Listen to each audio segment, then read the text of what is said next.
They thought it was just another weekend trip, a few friends, a long drive, and some jungle camping far from the city.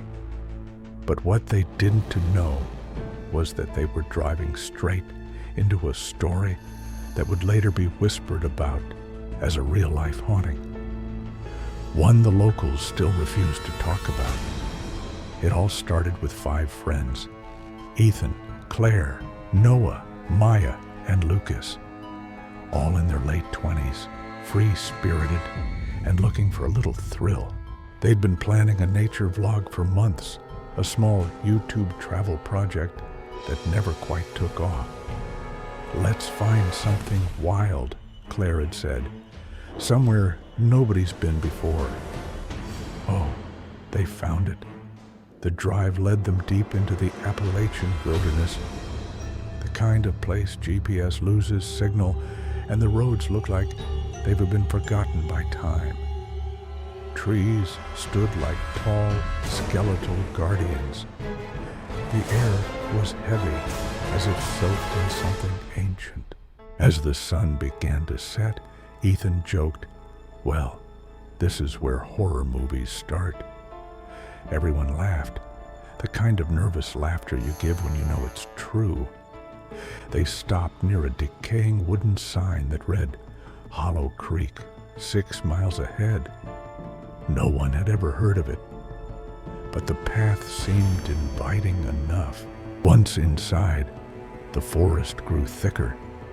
The sound of crickets faded, replaced by something stranger, a rhythmic knocking, like wood tapping wood somewhere far away.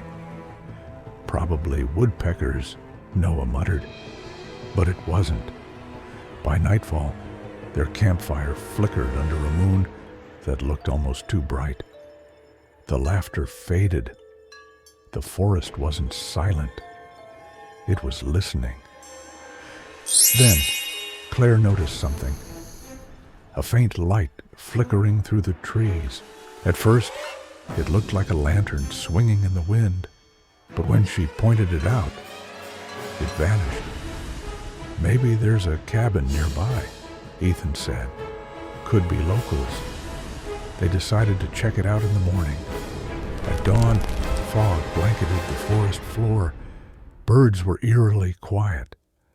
Following the direction of the strange light, they walked for nearly half an hour until they stumbled upon it. A house, or what was left of one. It stood crooked, consumed by vines, its wooden door hanging open as if it had been waiting. The air smelled like wet dirt and rot. A wooden cross lay snapped in two near the entrance. "Damn, this place is straight out of The Conjuring," Lucas joked, half laughing. No one laughed back. They filmed everything, their cameras capturing the eerie silence, the broken windows, and what looked like handprints on the inside walls. "It's abandoned," Maya whispered. "But why do I feel like we're being watched?" Inside, the air was colder, much colder. Their breaths came out like smoke, even though it was midsummer. They found an old altar table in the corner with melted candles and faded Polaroids, faces of people from decades ago. Every photo had one thing in common. Each person's eyes were scratched out. Claire's hand trembled as she picked one up. "These look recent." Ethan brushed dust off an old book lying beside the altar, bound in cracked leather, covered in strange symbols. When he tried to open it, something slammed upstairs. Then another, then a dragging sound. "Okay," Lucas whispered. "That's not the wind." They froze. No one dared to move. Then Claire's camera light flickered, and through the faint beam, a figure appeared at the top of the stairs. It wasn't moving, just standing there. Its face was obscured, pale and motionless. "Who's there?" Ethan shouted.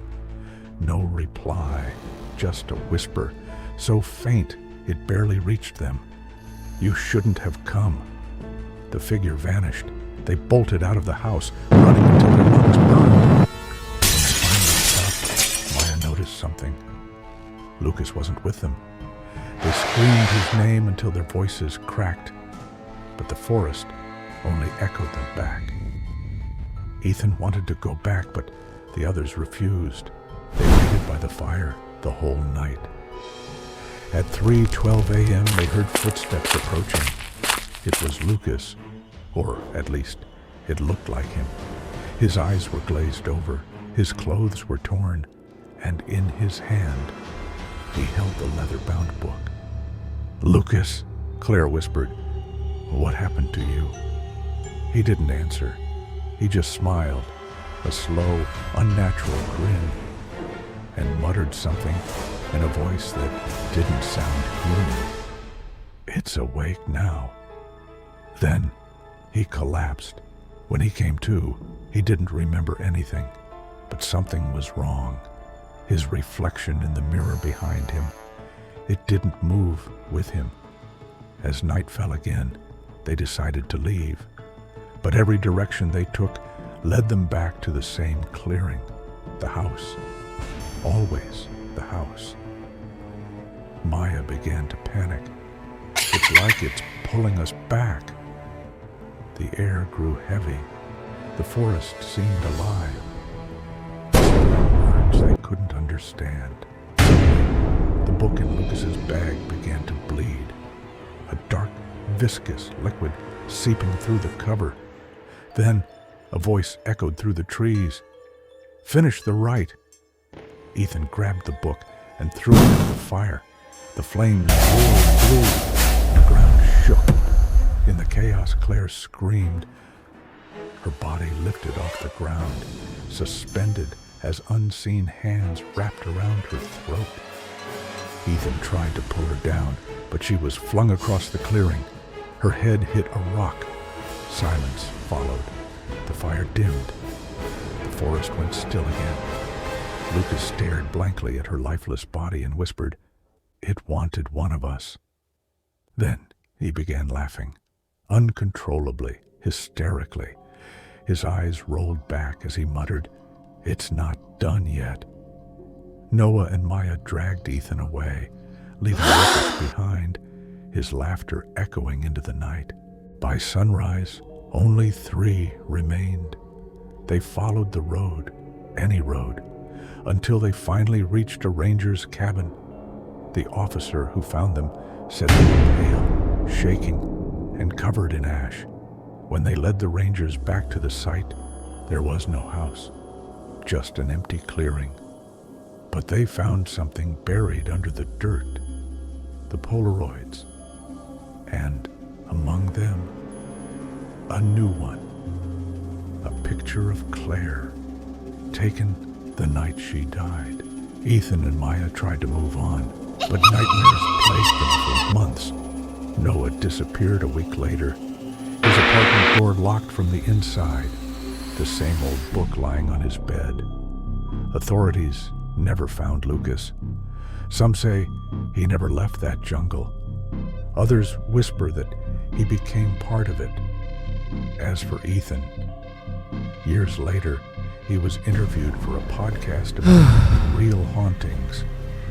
When the host asked if he believed in ghosts now, he only said one thing: "The house finds you when it's ready."